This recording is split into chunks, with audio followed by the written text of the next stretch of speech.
4 personas decapitadas aparecen en el río Magdalena. Unos hablan que se trataría de un rito satánico, otros que podría ser sed de venganza o de poder.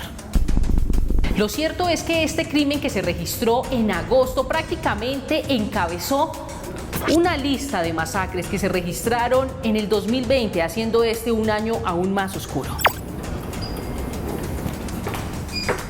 Pero en Guaduas, ¿realmente qué fue lo que pasó? La única manera de saberlo es visitando el lugar de los hechos.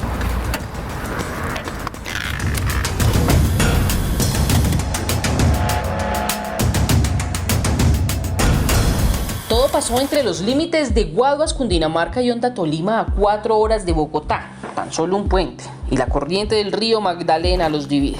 Era un domingo tranquilo en el que los pesqueros de la zona madrugaron a tirar su red para conseguirlo del día. Estuvo difícil. Con suerte se conseguía uno que otro pescado. Y aquí arrancó lo que parecía ser una historia de terror. Acá fue donde se dio el primer hallazgo de una cabeza humana, que fue al costado de allá, y fue desde donde partió la investigación. ¿Quién la vio? Un pescador fue quien observó esta cabeza humana y dio aviso a las autoridades. Pero mientras eso pasaba, pues algunas personas que se encontraban acá en este sector lograron tomar unas fotografías, y estas fotografías las allegaron a las redes sociales. A la vez que la policía hacía la inspección correspondiente en el lugar, la publicación en redes sociales hizo efecto. Donde uno de los familiares de esta persona la observa y manifiesta reconocer a esta persona. Se trataba de José Miguel Torres, un joven que había sido reportado como desaparecido en Guaduas el día anterior. A la estación de la policía de Guaduas el 1 de agosto llegaron no solamente familiares de este joven a reportar la desaparición de su ser querido, sino de más personas. Una de ellas, Jonathan Cerón. Lo habían contratado para hacer un expreso, o sea, un transporte informal hasta el municipio de Honda. Tenía un carro particular. El viaje fue el 31 de julio, pero nunca avisó que había llegado a ese municipio, ni habían visto el carro por el lugar. Y mientras pasaba el tiempo, se conocía el reporte de más desaparecidos, como Miguel Ángel Ulloa. Las versiones de los familiares eran distintas. Unos decían que unos bajaron a pescar, otros que venían para una fiesta. En lo único que coincidían, que los 3 fueron contactados por una misma persona que se hacía llamar Javier, quien tampoco aparecía. Iniciamos a establecer en qué momento habían pasado por el peaje que conduce al municipio de Honda. Revisando el peaje, observamos que poco antes de las 4 de la tarde del día 31 de julio, ellos pasan por el peaje efectivamente. Los familiares del conductor informan que él tenía la costumbre de mandar en su celular la ubicación, y que la última que reportó fue esa tarde antes de que cayera la noche en una vereda de Guaduas, a casi 2 horas de camino del casco urbano. Los investigadores estaban buscando por esa zona apartada alguna pista cuando recibieron la llamada de los policías de Puerto Bogotá, en la que le informaron el hallazgo de la cabeza de uno de ellos.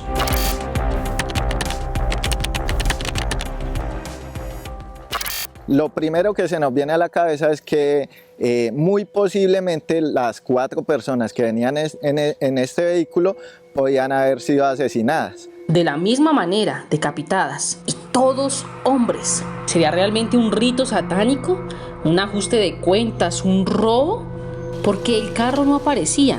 ¿Dónde estaban los otros cuerpos? Luego de varias horas de búsqueda encontraron la primera pista.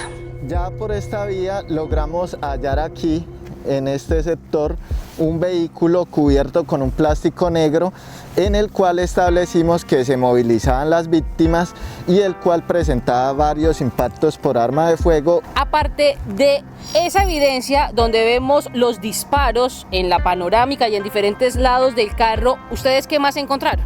Encontramos mucho sangrado en la cojinería del vehículo y en la parte exterior del vehículo. ¿Lo que los lleva a qué conclusión? De que los cuerpos muy posiblemente habían sido trasladados por esta carretera hasta llegar al río Magdalena. ¿Les dispararon en este punto? no había ninguna vainilla. El hecho de que el carro estuviera lleno de sangre nos da a pensar de que efectivamente hasta acá llegaron los cuerpos dentro del vehículo. Con toda la información que recolectamos en este sector, continuamos nuestra búsqueda con el fin de hallar las víctimas, los cuerpos de las víctimas. Eran personas robustas. La zona era muy extensa. Llegamos a una conclusión de que muy posiblemente estas personas habían utilizado un caballo, un equino. Lo que encontraron las autoridades en este caballo fue precisamente la pista clave para dar con el responsable de esta masacre. Y es que vamos hacia el río Magdalena de nuevo a reconstruir los hechos. Los cuerpos los traen acá, los arrojan al río y cuando nosotros llegamos y los hallamos, aproximadamente ahí donde se ven esos dos palos, había una palizada. Ahí estaba parte del cuerpo de quienes habían sido reportados como desaparecidos. Los investigadores concluyen que detrás de este crimen no está solo una persona, sino varias. Lo que creemos es que ellos los trajeron por este lugar, los bajaron y los detuvieron ahí un momento. Fue en ese punto, más o menos a medianoche, bajo la luz de la luna, que decapitaron a las víctimas. En este lugar, pues por la cercanía al río, por el lago Hemático Vallado, fue donde ocurrió esa situación lamentable. En ese punto los investigadores ya habían descartado que se tratara de un hurto, y lo del supuesto rito satánico no era más que simples rumores de la gente que para las autoridades no tenía ninguna validez. Estaban frente a algo más tenebroso realmente. Desde los años 80 se calcula que a este río fueron arrojados cientos de cadáveres. No hay una cifra exacta porque era una práctica común de los paramilitares para desaparecer el cuerpo de sus enemigos. Pero si las autodefensas unidas de Colombia ya desaparecieron, de hecho, aquí en la región del Magdalena, entonces, ¿quién está detrás de esta atrocidad? Esa casa abandonada a escasos metros de donde decapitaron a los 4 hombres fue clave para encaminar la hipótesis de lo que realmente pasó. Desde el día que llegamos notamos que era una casa deteriorada, en abandono. No hay ningún elemento que dé señas de que alguien resida en esta locación. Históricamente el plan de Río Seco ha sido de mucha influencia de las extintas autodefensas. ¿Volvió la crueldad de esta organización? Los investigadores empezaron a revisar los antecedentes de las víctimas. 3 de ellos no tenían anotaciones judiciales. Cosa diferente pasaba con el que contrató el servicio del carro. Javier era una persona que se dedicaba al cobro de extorsiones y al microtráfico en el municipio de Guaduas. Era identificado como Daniel David Jaimes Dayer, quien además había pertenecido a las extintas Autodefensas Unidas de Colombia, pero no se acogió al programa de reinserción. Estaban utilizando este nombre de este grupo armado ilegal para hacer esas actividades delictivas. A la vez que obtuvieron esa información, se logra hallar una segunda cabeza humana. ¿Y esa cabeza a quién pertenecía? Esa cabeza aún se encuentra en estudio por parte de Medicina Legal para establecer a quién pertenecía, ya que se encontraba en estado de descomposición. Cabezas flotando en el río, una escena que aterroriza. Era importante encontrar el punto exacto donde les dispararon para ver si él o los homicidas habían dejado algún cabo suelto. ¿Recuerdan que el carro tenía varios impactos de bala? Pues 3 días después... Acá ya se encontraron unos documentos, 27 vainillas para fusil y diferentes evidencias que nos llevaron a establecer de que acá fue ese primer ataque. ¿Los documentos de quiénes? No, unos documentos del vehículo. Al reconstruir la escena se dieron cuenta que el carro había estado en la casa abandonada por una cita previa al parecer, pero no encontraron a nadie y al devolverse fueron sorprendidos con disparos. El primer impacto lo recibió el conductor y según el análisis balístico, luego de ese, con solo un fusil prácticamente impactaron el resto del vehículo. Al ver que los 4 ocupantes ya estaban sin vida, intentaron llevar el carro al río Magdalena, pero solo pudo avanzar hasta este punto y fue cuando los homicidas tuvieron que buscar un caballo para transportar los cuerpos. Ese equino se encontró en una finca cerca al lugar de los hechos, una finca que en ese momento nosotros observamos abandonada. En esta finca y prácticamente en esta zona era el único equino que se podía encontrar. Al parecer era un caballo silvestre, pero tenía marcas que demostraban que había tenido una silla para montar. Así que buscaron por la zona y encontraron una abandonada. Le hicieron análisis técnicos. Se logró hallar con luces forenses que la silla estaba impregnada de sangre. Cuando los policías encuentren quién tenía ese caballo, lograrán saber quién es el responsable del crimen. Por diferentes informaciones logramos obtener 3 retratos hablados de 3 presuntos indiciados que habían estado acá. Y los campesinos del lugar identificaron a uno en particular.